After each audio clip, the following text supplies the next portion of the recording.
La parole est à présent à Madame la Présidente Châtelain pour le groupe écologiste. Monsieur le Premier ministre, je tenais d'abord à vous faire part de mon indignation quant à votre choix de faire répondre le ministre de la Pêche sur la question de la protection des migrants.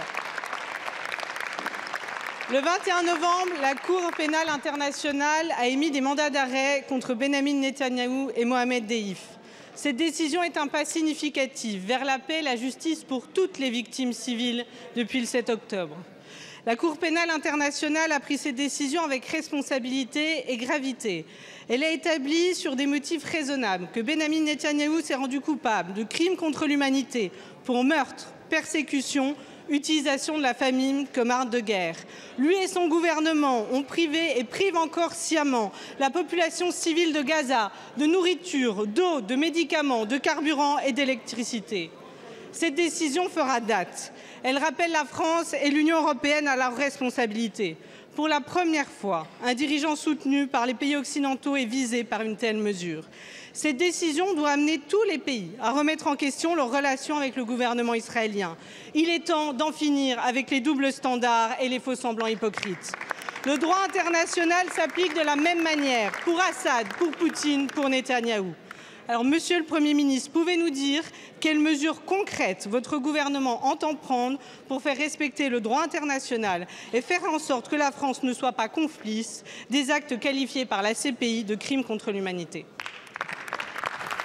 Merci beaucoup, Madame la Présidente. La parole est à Monsieur le Premier ministre.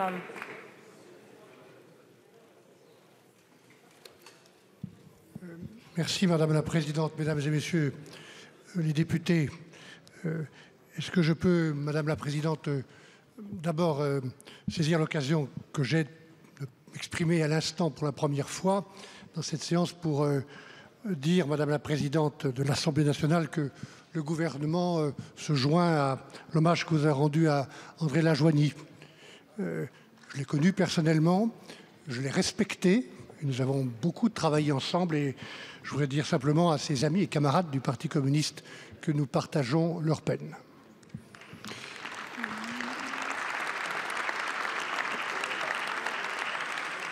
Je voudrais également, puisque vous avez débuté votre question, Madame la Présidente, en évoquant une question préalable ou précédente de Elsa Faucillon, on peut toujours faire des polémiques, on peut toujours... Non. Écoutez-moi, une seconde, s'il vous plaît. Nous avons pensé à l'intitulé de la question que nous avons reçue, quelquefois c'est assez sommaire, hein. Nous avons pensé qu'il s'agissait de sauvetage en mer. Voilà pourquoi, mesdames, messieurs les députés, c'est le ministre en charge de la mer et donc et en charge au sein du gouvernement, avec mes côtés, des secours en mer. Écoutez-moi, ne vous énervez pas, ça ne sert à rien sur une session aussi grave. Ça ne sert à rien de s'énerver, de polémiquer sur des questions aussi graves. Voilà pourquoi M. Le Maire, en charge des secours en mer, a répondu à cette question précisément, et je veux m'associer à l'hommage qu'il a rendu à toutes les personnes, hommes et femmes, qui risquent leur vie pour secourir en mer tous les jours des personnes, des marins et des naufragés. Voilà. Mais au-delà de ce qui peut être un malentendu et qui ne suscite pas, qui ne devrait pas susciter des polémiques, franchement, sur un sujet aussi grave, je veux dire que le ministre Bruno Retailleau, qui est en charge des questions d'immigration, est tout à fait en action sur cette question. Il va d'ailleurs aller à Calais, puisqu'il s'agit de cela dans quelques jours. Il va aller aussi le 8 et 9 décembre à Londres pour rencontrer ses homologues et notamment le ministre britannique chargé de l'immigration. Et nous allons tenter d'avancer pour des solutions fermes, humaines, précises, bilatérales entre le Royaume-Uni et la France sur cette question extrêmement grave qui, encore une fois, ne mérite pas des polémiques. Maintenant, je voudrais, oui, Madame la Présidente, répondre à votre question, d'ailleurs dans le prolongement de la réponse qu'a fait Sophie Primas au nom du gouvernement tout à l'heure, une question précédente.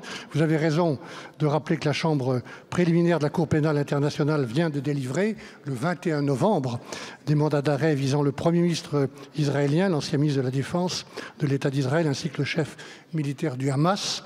Cette Cour opère, je le répète, une deuxième fois de manière indépendante, à une indépendance à laquelle nous sommes, nous, République française, très attachés. Nous n'avons donc pas à commenter ces décisions. ni pour soutenir ni pour condamner. Je veux simplement redire, puisque je l'ai déjà dit devant votre Assemblée, que dans ce domaine comme dans d'autres, la France appliquera rigoureusement, comme elle l'a toujours fait, les obligations qui lui incombent au titre du droit international. Au-delà de ce problème grave, Madame la Présidente, je veux saisir l'occasion de cette réponse pour vous dire que nous travaillons aussi activement, le Président de la République, le gouvernement, M. Barrot, sur l'aboutissement, nous l'espérons, d'un accord de cessez-le-feu au Liban, où il y a eu 3 000 morts, 3 800 morts, 1 million de déplacés. Je suis personnellement très attaché à ce pays et nous espérons que cet accord va aboutir.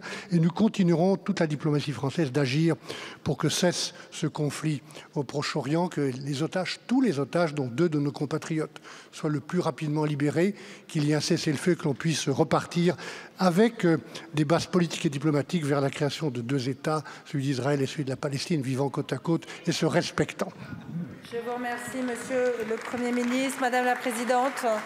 Merci Madame la Présidente. Tout d'abord pour vous dire, Monsieur le Premier ministre, que le cessez-le-feu immédiat, il doit avoir lieu au Liban et à Gaza.